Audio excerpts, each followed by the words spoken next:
ہجرت کے 15ویں سال حضرت عمر بن خطاب رضی اللہ تعالیٰ عنہ نے اسلامی لشکر کے قائدین حضرت عمرو بن عاص، شرجیل بن حسنہ اور ابو عبیدہ رضی اللہ تعالیٰ عنہ کو مقدس سرزمین فلسطین کے حکمران کی طرف روانہ کیا تاکہ وہ شہر کی کنجیاں ان قائدین کے سپرد کر دے۔ لیکن حکمران پادری نے شہر کی کنجیاں ان کے حوالے کرنے سے انکار کر دیا اور کہنے لگا، ہم نے اپنی مذہبی کتاب میں وہ اوصاف پڑھے ہیں جن کا حامل شخص اس شہر کی کنجیوں کا مالک بنے گا، لیکن ہم وہ اوصاف تمہارے اندر نہیں پا رہے ہیں، اس لیے شہر کی کنجیاں تمہارے حوالے نہیں کی جا سکتیں۔ یہ جواب سن کر عمائدین اسلام نے عمر بن خطاب الفاروق رضی اللہ تعالیٰ عنہ کو یہ پیغام بھیجا کہ امیر المومنین آپ خود تشریف لائیں، کیونکہ سرزمین مقدس کے حکمران نے شہر کی کنجیاں ہمارے حوالے کرنے سے انکار کر دیا ہے، اور ہم نہیں چاہتے کہ آپ کا اجازت نامہ ملے بغیر اس سے کسی قسم کی نوک جھوک کریں۔ حالات سے واقفیت کے بعد حضرت عمر بن خطاب رضی اللہ تعالیٰ عنہ اپنے غلام کے ہمراہ سفر پر روانہ ہو گئے۔ راستے میں باری باری کبھی خود سوار ہوتے اور کبھی غلام کو سواری کے جانور پہ بٹھاتے اور کبھی دونوں پیدل چلنے لگتے تاکہ سواری کا جانور تھکاوٹ سے آرام پا لے۔ دوران سفر شام کی سرحد کے قریب پہنچے تو راستے میں دور دور تک کیچڑ تھا۔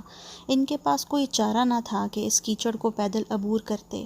حضرت عمر بن خطاب رضی اللہ تعالیٰ عنہ اونٹنی سے اترے، اپنے جوتے نکال کر کندھے پہ رکھے اور اونٹنی کی لگام اپنے ہاتھ میں تھامی، پھر اونٹنی کو پکڑے ہوئے کیچڑ نما سمندری راستے پر خود کو ڈال دیا۔ حضرت ابو عبیدہ بن جراح رضی اللہ تعالیٰ عنہ اس راستے پر امیر المومنین کے استقبال کے لیے تشریف لائے تھے۔ انہوں نے حضرت عمر رضی اللہ تعالیٰ عنہ کا یہ حال دیکھا تو عرض کیا، امیر المومنین، کیا آپ یہ کام کر رہے ہیں؟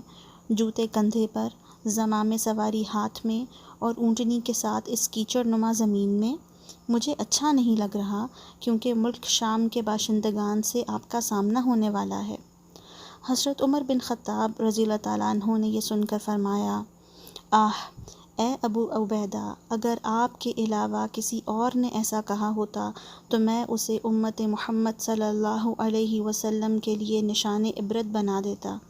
ہم ذلیل و خوار لوگ تھے تو اللہ تعالیٰ نے اسلام کے ذریعے ہمیں عزت و شان سے نوازا۔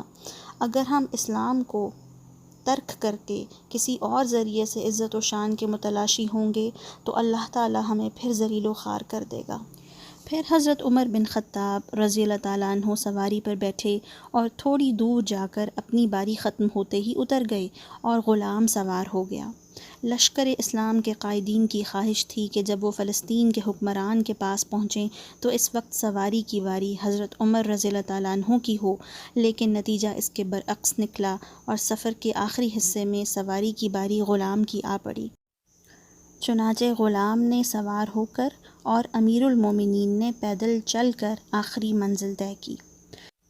جب یہ قافلہ مقدس سرزمین فلسطین کے حاکم کے دربار میں جلوہ افروز ہوا تو اس نے حضرت عمر رضی اللہ تعالیٰ عنہ کے کپڑے بڑے غور سے دیکھے اور نہایت اطمینان سے شہر کی کنجیاں ان کے حوالے کر دیں۔ پھر حضرت عمر فاروق رضی اللہ تعالیٰ عنہ سے مخاطب ہو کر کہنے لگا، ہاں، تم ہی وہ شخص ہو جس کے اوصاف ہم نے اپنی کتاب مقدس میں پڑھ رکھے ہیں۔ ہماری کتاب میں لکھا ہوا ہے کہ وہ شخص جو مقدس سرزمین فلسطین کی کنجیوں کا مالک ہوگا، اس ملک میں پیدل داخل ہوگا، جبکہ اس کا غلام سوار ہوگا اور اس کے کپڑے میں 17 پیوند لگے ہوں گے۔ حضرت عمر بن خطاب نے جب کنجیوں کو اپنے ہاتھ میں لیا تو سجدے میں گر گئے اور کافی دیر تک روتے رہے۔ آپ سے رونے کا سبب پوچھا گیا تو فرمایا، میں اس لیے رو رہا ہوں کیونکہ مجھے خوف ہے کہ دنیا تمہارے لیے سرنگوں ہو جائے گی تو تم ایک دوسرے کو اجنبی سمجھنے لگو گے، تمہارے اندر سے اسلامی محبت و مودت ختم ہو جائے گی، اس وقت آسمان والے بھی تمہیں نظر انداز کر دیں گے۔